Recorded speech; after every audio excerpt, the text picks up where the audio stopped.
반갑습니다. 소개받은 숙명여자대학교 교육대학원 유아교육 전공에 있는 김유희입니다. 반갑습니다. 오늘 이 자리에 발표를 이제 해달라라고 말씀 듣고 나서 제가 했던 생각은 딱 한 가지입니다. 마치 지금의 영유아 교육 정책은 도시의 재개발 계획이 발표가 됐는데 그 이후로 수년간 아무것도 계획이 진행되지 않았을 때 그곳은 정말 황폐하게 변해버립니다. 아무도 투자하지 않고 아무도 거들떠보진 않지만 그곳에서 살아가는 사람들이 있습니다.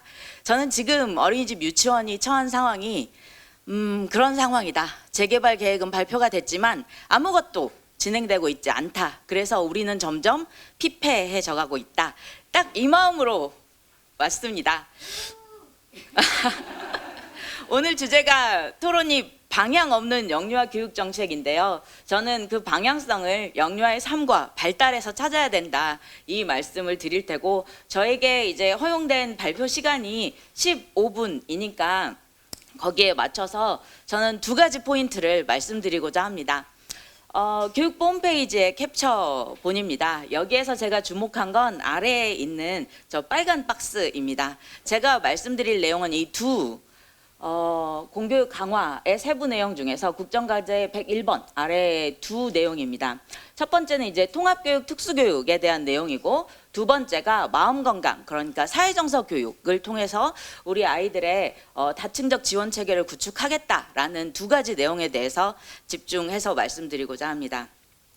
먼저 이 통합교육 특수교육에 대한 논점은 매우 많지만 저는 그중에서 사각지대 중심으로 말씀드릴 테고 이따 토론을 통해서 또 여러 가지 논점들을 보완해 주실 거라고 생각합니다.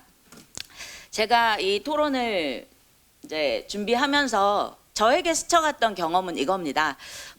작년에 영유아 시범학교 사업이 있었습니다. 유보통합을 앞두고 전국의 어린이집 유치원들이 시범학교로서 운영을 했던 건데요. 그 기관을 방문했을 때 제가 이제 원장님께 한 곳의 원장님께 들었던 이야기였습니다. 저희 유치원에는 사회정서 유아가 2명이 있어요. 저는 이 원장님의 말씀을 듣고 그림처럼 깜짝 놀랐습니다. 깜짝 놀란 이유는 2명이나 그렇게 어려움이 있군요 라는 것이 아닙니다. 그 이야기를 오늘 풀어보려고 합니다. 제가 놀랬던 이유, 이제 앞으로 어떻게 해야 될지는 발표문 맨 뒤에 2페이지에 담겨 있으니 오늘 15분 안에 거기까지 가려면 마치 제가 징검다리를 뛰어넘듯 퐁당퐁당 하게 될 테지만 자료를 통해서 나중에 또 봐주시면 좋겠습니다. 교육정책을 수립하는 건 참 어렵습니다. 불확실성의 시대이기도 하고요. 그런 점에서 더더구나 정책 수립보다 실행을 중심으로 우리는 살펴봐야 된다라고 생각합니다. 영유아 교육정책은 비단 어린이집 유치원의 렌즈만으로는 보이지가 않습니다. 더 많은 것들이 관여하고 있기 때문입니다. 이 관여하는 힘에 따라서 우리의 교육정책은 흔들리기도 하고 어느 방향으로 쏠려버릴 겁니다. 이것이 이제 영유아 교육정책이다라고 생각을 하고 영유아 교육정책 실행은 그래서 더더구나 어렵고 여러 목소리들이 합쳐져야 된다고 생각합니다. 그래서 정책 실행력 중심으로 정책의 성패를 봐야 된다. 현장에서 왜 그 원장님께서 우리 유치원에 우리 원에는 사회정서 유아가 2명이 있어요라고 말씀하셨을까? 그 이야기를 풀어가겠습니다. 영유아 교육정책 실행 많은 불확실성이 있습니다. 부모의 노동환경도 큰 변수이고 출생률도 큰 변수이고 지금 우리에게는 교사 수급도 큰 문제로 다가오고 있습니다. 비단 원화 감소뿐만 아니라 교사 수급 문제 앞으로 어떻게 해나갈 것인가 이 부분도 유보통합 정책 앞에서 표류하고 있고 대학이 먼저 그 위기를 체감하고 있습니다. 정책의 실효성 이제 현장에 적합해야 된다. 어떤 정책이 얼마나 좋은 청사진을 가지고 있느냐가 아니라 현장에서 어떻게 작동하는가가 이제 중심이 돼야 된다. 그렇게 되기 위해서는 교육정책이 실행하지 못하는 여러 요소들을 다시 짚어봐야 할 것인데 저는 오늘 그중에서 사회적 반발 중심으로 말씀드리고자 합니다. 왜냐하면 이 발달을 지원하는 여러 정책들이 잘 흡수되지 못한 이유가 정책 수용성이 좀 낮기 때문이다 라고 저는 생각합니다. 그래서 이제 영유아 교육정책은 하나의 표준정책 위에서 청사진을 수립해서 아래에서 그대로 실행하는 그런 정책이 아니라 복잡계의 관점으로 가야 된다라고 생각합니다. 마치 톱니바퀴가 움직이듯 기계적인 사고관을 가지고 위에서 내리는 탑다운 방식의 정책이 아니라 이 숲이 어떻게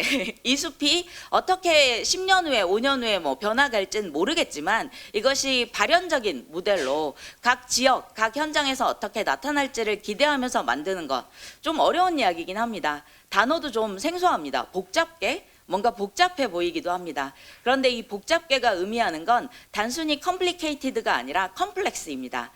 아까 제가 말씀드린 영유아 교육 정책은 여러 정책, 여러 목소리, 여러 힘들이 관여하는 그런 판입니다. 그 판은 복잡한 것이 맞습니다. 그 복잡한 상황에서 복잡계의 관점으로 보면 자기 조직화라든지 공진화, 창발성 이런 요소들이 새롭게 나타날 수 있습니다. 그래서 제가 드릴 이야기는 현장의 혼란스러움과 현장의 어려움으로 볼 수도 있지만 혼돈의 가장자리라고 저는 보고 있습니다. 실제 현장에서 이 정책들이 어떻게 구현되고 있는지를 보면 이제 정부는 이 각 요소들 간의 연결성에 개입해야 된다고 생각합니다. 개입해서 우리의 방향성을 만들어 가야 된다. 그 말씀을 드리겠습니다. 이제 좀 더 구체적인 이야기를 드리겠습니다. 영유아 발달을 지원한다는 문제는 우리에게 코로나19 이후 참 큰 문제로 대두했습니다. 이전에는 각각의 개인 문제였다면 이제 좀 더 집단적으로 국가적 의제로 부상을 했습니다. 그런 점에서 나비 효과라는 것도 연결이 될 것 같습니다. 서울시 조사라던가 또 여러 어린이집 유치원 교사들에게 인터뷰를 해보면 정말 요즘 많이 힘들어졌다라는 장애 유무의 이야기가 아닌 그런 목소리들이 함께 나타나고 있습니다. 그런 점에서 조기 개입은 더 중요한 문제입니다. 우리나라에는 좋은 조기 개입 제도가 있습니다. 베이스가 있습니다. 바로 영유아 건강검진이라고 생각하는데요. 영유아 건강검진에서는 4가지 결과로 판정을 받게 됩니다. 양호, 주의, 정밀평가 필요, 지속관리 필요 이 4가지 판정인데요. 이 중에서 가장 관심을 기울여야 될 1차적 집단은 어딜까? 참 선정하긴 어렵지만 저는 일단 정밀평가 필요라고 색을 칠해 보았습니다. 왜냐하면 지속관리 필요 집단은 이미 진단을 받은 아이들이고 그에 따라 어느 정도 트랙을 갖고 있기 때문에. 그런데 정밀평가 필요 집단은 심화평가가 권고되는 것이고 이후에 어떻게 할지는 철저히 개인의 문제입니다.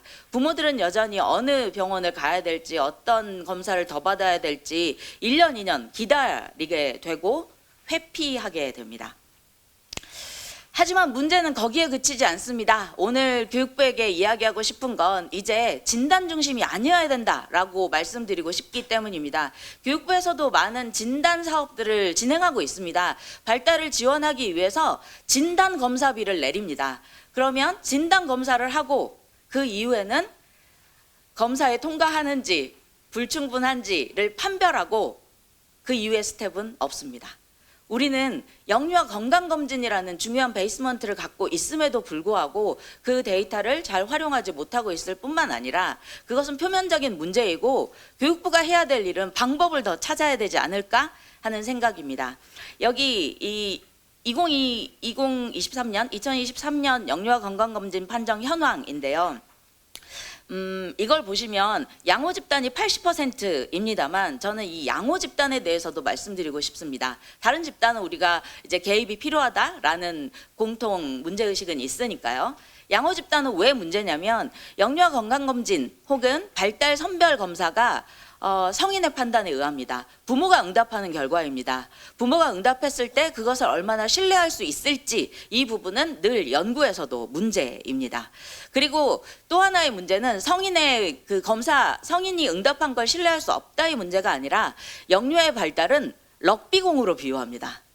영유아의 발달 궤적은 우리가 예상할 수 없고 럭비공이 어디로 튈지 모르는 것처럼 잠재력이라는 것이 있기 때문입니다. 그런 점에서 성인이 관찰과 몇 가지 문진을 통해서 검사하는 결과만으로 양호하다, 괜찮다라고 검사 결과로 진단하는 건 큰 오점이 있습니다. 그렇기 때문에 이 부분을 보완해야 된다고 말씀드리고자 합니다.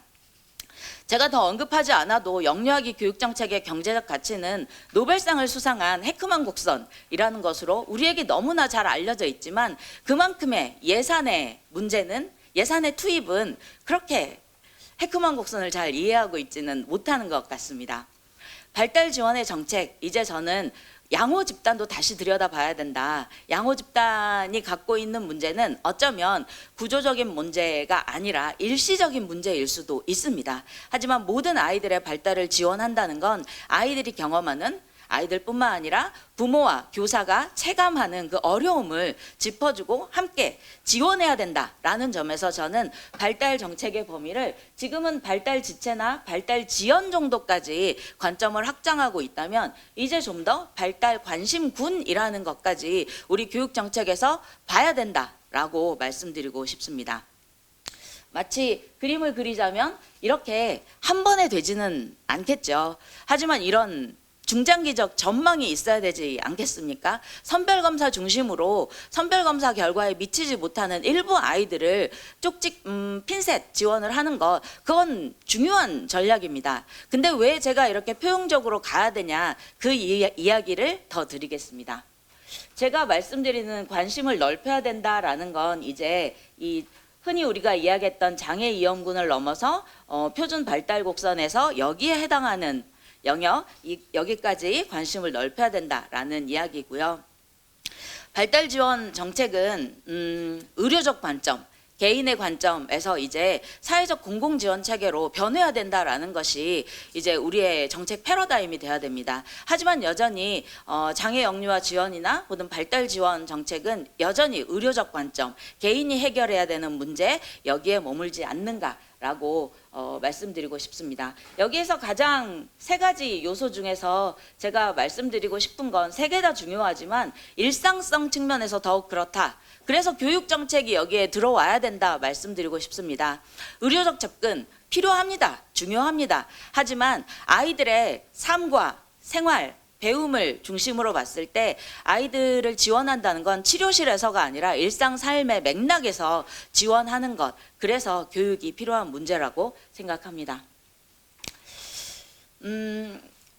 저는 그래서 영유아 발달 지원 정책이 핀셋 정책, 효율성을 중심으로 접근하는 거죠. 어떤 아이들에게 어떤 지원이 필요한가에서 실효성으로 바뀌어야 된다 생각합니다. 그것의 가장 큰 이유는 지금도 발달 지원 서비스는 여러 시도 교육청에서 많이 하고 있습니다. 상담도 많이 확장됐고요. 하지만 문제는 이것입니다. 부모는 왜 서비스를 이용하기에 주저하고 있습니까? 부모는 왜 그 조기 개입을 왜 애써 외면하고 있을까요? 이 부분을 우리는 짚어야 된다고 생각합니다. 프레이밍을 바꾸자라고 말씀드리고 싶습니다.